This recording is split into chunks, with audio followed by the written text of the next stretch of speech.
샬롬 반갑습니다. 오늘도 하나님의 말씀을 영의 양식으로 받아 우리가 또 힘차게 하루를 살아내길 소망합니다. 오늘 함께 보실 말씀은요. 요한복음 9장 13절에서 23절까지의 말씀입니다. 요한복음 9장 13절에서 23절까지의 말씀 우리가 합독하도록 하겠습니다. 그들이 전에 맹인이었던 사람을 데리고 바리새인들에게 갔더라. 예수께서 진흙을 이겨 눈을 뜨게 하신 날은 안식일이라. 그러므로 바리새인들도 그가 어떻게 보게 되었는지를 물으니 이르되 그 사람이 진흙을 내 눈에 바르매 내가 씻고 보나이다 하니, 바리새인 중에 어떤 사람은 말하되 이 사람이 안식일을 지키지 아니하니 하나님께로부터 온 자가 아니라 하며, 어떤 사람은 말하되 죄인으로서 어떻게 이러한 표적을 행하겠느냐 하여 그들 중에 분쟁이 있었더니, 이에 맹인되었던 자에게 다시 묻되 그 사람이 내 눈을 뜨게 하였으니 너는 그를 어떠한 사람이라 하느냐. 대답하되 선지자니이다 하니, 유대인들이 그가 맹인으로 있다가 보게 된 것을 믿지 아니하고 그 부모를 불러 묻되 이는 너희 말에 맹인으로 났다 하는 너희 아들이냐. 그러면 지금은 어떻게 해서 보느냐. 그 부모가 대답하여 이르되 이 사람이 우리 아들인 것과 맹인으로 난 것을 아나이다. 그러나 지금 어떻게 해서 보는지 또는 누가 그 눈을 뜨게 하였는지 우리는 알지 못하나이다. 그에게 물어보소서. 그가 장성하였으니 자기 일을 말하리이다. 그 부모가 이렇게 말한 것은 이미 유대인들이 누구든지 예수를 그리스도로 시인하는 자는 출교하기로 결의하였으므로 그들을 무서워함이러라. 이러므로 그 부모가 말하기를 그가 장성하였으니 그에게 물어보소서 하였더라. 아멘. 지난 시간 본문에서 우리는 날 때부터 맹인이었던 사람이 예수님을 만나 눈을 뜬 사건을 나누었습니다. 그는 예수님을 통해서 처음 빛을 보게 되었고 하나님께서 만드신 세상을 자기 눈으로 처음 볼 수 있게 된 것입니다. 이게 얼마나 감격스러운 순간이겠습니까? 그런데 이상하죠? 사람들은 기뻐하지 않습니다. 오히려 사람들은 눈뜬 자를 바리새인들에게 데려갑니다. 왜 데려갔을까요? 예수님께서 그를 고치신 날이 안식일이었기 때문이었습니다. 지금 바리새인들에게 중요한 것은요, 한 사람이 눈을 뜨고 새 인생을 살게 되었다는 사실이 아니었던 겁니다. 이 율법 규정을 어겼느냐 아니냐, 그것만 중요했던 것이죠.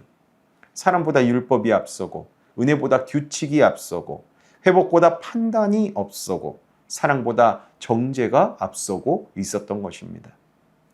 바리새인들은 눈뜬 자에게 묻습니다. 어떻게 눈을 뜨게 되었느냐 말이죠. 눈뜬 사람은 전혀 숨기지 않습니다. 15절에 보면 그대로 말하죠. 그 사람이 진흙을 내 눈에 바르매 내가 씻고 보나이다 라고 대답합니다. 그러자 바리새인들 안에서 싸움이 일어납니다. 16절을 보면요, 어떤 사람은 이 사람이 안식일을 지키지 아니하니 하나님께로부터 온 자가 아니다 라고 말을 합니다. 그런데 또 어떤 사람은 이렇게 말합니다. 죄인으로서 어떻게 이러한 표적을 행하겠느냐라고 말이죠. 같은 기적을 보고도 반응이 갈린 겁니다. 왜 그런 것일까요? 사람은 자기가 가진 틀로 보기 때문입니다. 마음이 닫혀 있으면 기적 앞에서도 하나님을 못 봅니다. 편견이 가득하면요, 은혜 앞에 있어도 옳고 그름만 따지고 찾게 되는 것이죠. 사실 가장 큰 문제는 눈뜬 사람이 아니라 이 바리새인들이었습니다. 맹인은 눈이 열렸는데 바리새인들의 마음은 완전히 예수님으로부터 닫혀 있었던 것이죠. 바리새인들은 육신의 시력은 있었지만 영적인 시력은 잃어버린 그러한 상태였던 것입니다. 오늘날 우리도 조심해야 합니다. 교회를 오래 다녀도 또 신앙의 습관이 많아도 우리의 마음이 굳어지면 은혜를 놓칠 수 있다는 것을 조심해야 한다는 겁니다. 즉 하나님 말씀보다 내 기준이 더 커지면, 예수님보다 내 판단이 더 앞서면 우리도 영적인 맹인이 될 수 있다라는 것입니다. 그런데 더 안타까운 장면이 이어집니다. 19절을 보면 바리새인들이 이번에는 그 사람의 부모, 눈뜬 자의 부모를 불러옵니다. 그리고 묻습니다. 정말 너희 아들이 맞냐고. 태어날 때부터 맹인이었던 것이 맞냐고. 그렇게 묻습니다. 그렇게 신문하듯, 죄인을 신문하듯 그렇게 질문하죠. 부모는 두려웠습니다. 왜냐하면 그리스도라고 예수님을 인정하면 당시에 출교를 당할 수 있었기 때문입니다. 당시의 출교는 삶의 관계가 다 끊어지고요. 또 공동체에서 밀려나게 되고 사회적으로 버림을 받는 그러한 일이었습니다. 그래서 부모는 이렇게 말을 합니다. 20절과 21절에 보면 우리 아들인 것도 맞다고 하고요. 맹인으로서 태어난 것도 맞다라고 말을 합니다. 그러나 그가 어떻게 보게 되었는지는 모른다라고 부모는 말을 하죠. 부모는 사실 알고 있었을 겁니다. 예수님께서 고치셨다는 것을요.